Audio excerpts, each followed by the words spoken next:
국민의힘에서도 사실 이런 분위기 때문인지는 몰라도 조기 대선 언급하는 거에 대해서 대단히 좀 자제하는 그런 그동안은 분위기가 그랬었죠. 있잖아요. 예.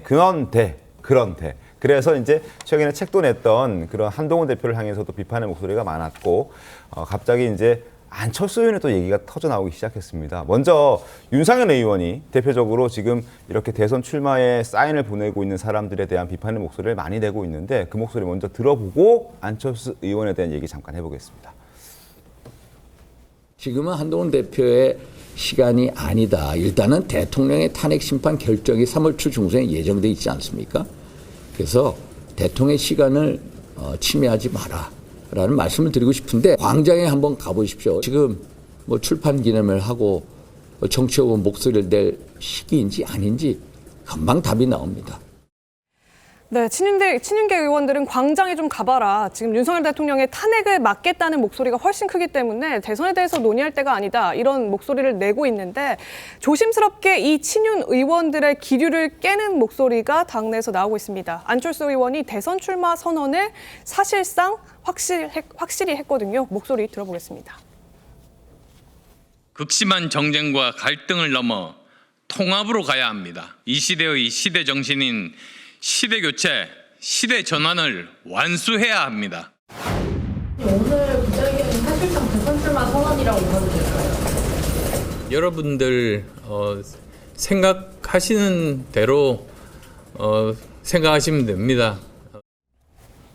하겠다는 거죠. 네. 저 정도면 뭐 그렇죠. 하겠다는 질문이 거죠. 구체적으로 나왔고요. 그러니까 답변도. 구체적인 답변에 기자들 생각하고 싶은 대로 생각해도 된다 이렇게 얘기했으니까 하겠다는 건데 왜 하필 이 타이밍에 저런 얘기를 했을까요, 최병욱 의원님? 글쎄 사실 그 헌법재판소에서 이제 3월 중순으로 예상되는 이 탄핵 여부의 결정, 뭐 그거는 이제 각각 예상이 다를 수 있습니다. 네. 뭐 민주당 쪽에서는 이제 탄핵 인용 뭐 8대 0으로 인용될 것이다. 뭐 이런 주장도 이제 나오고 있는 상황이고요.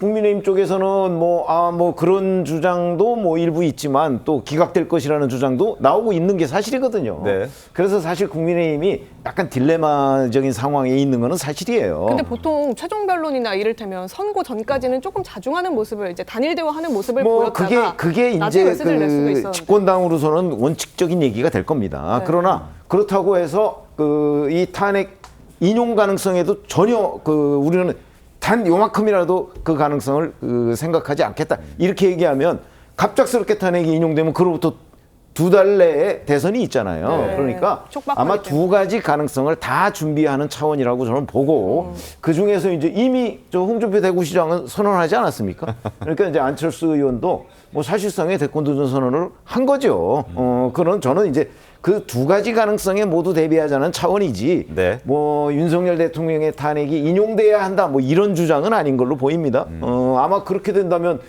지금 국민의힘 내부에서 과연 당원들이 안철수 의원을 지지할 수 있을까요? 그러니까 두 가지 가능성.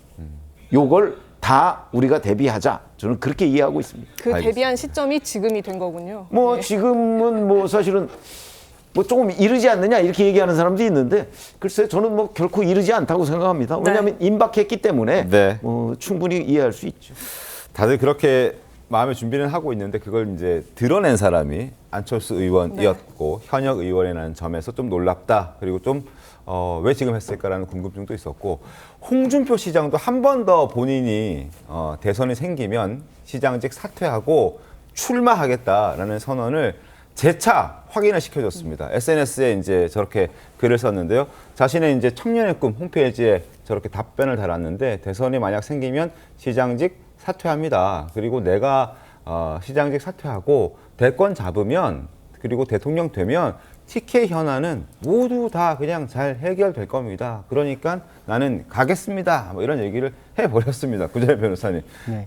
일관되긴 합니다. 어떤 면에서는. 어떻게 보십니까? 그렇죠. 근데 반응이 안 오는 게 문제죠. 그래서 지금 보면은 오세훈 시장이나 홍준표 시장이나 뭐 이렇게는 사실 대권 행보를 하고 있는 걸로 보여요. 근데 이제 뜻밖에도 반응이 너무 없어요. 그러니까 이제 언론에서도 크게 다루어지지 않고 지지층에서도 그렇게 언급을 하지 않고 있는 와중이기 때문에 안철수 의원도 그런 생각 때문에 지금 해놓지 않으면 존재감 자체가 휩쓸려서 그냥 없어지지 않을까 이런 걱정을 하신 것 같거든요. 그리고 또 그 이후에 대해서 두 가지 가능성을 놓고 대비를 해야 되는 건 정치인으로서 특히나 이제 대권에 대해서 꿈을 갖고 있는 계시는 분들로서는 어쩔 수 없거든요. 네. 안철수 의원 같은 경우에도 사실 탄핵에는 앞장선 면이 있잖아요. 그리고 이제 지지율을 신경 쓰면서 그 이후에는 다시 또 친윤 쪽 행보를 좀 보였지만 그 이후에 대비를 했을 때 나는 사실 내 소신에 따라 움직이는 사람이다.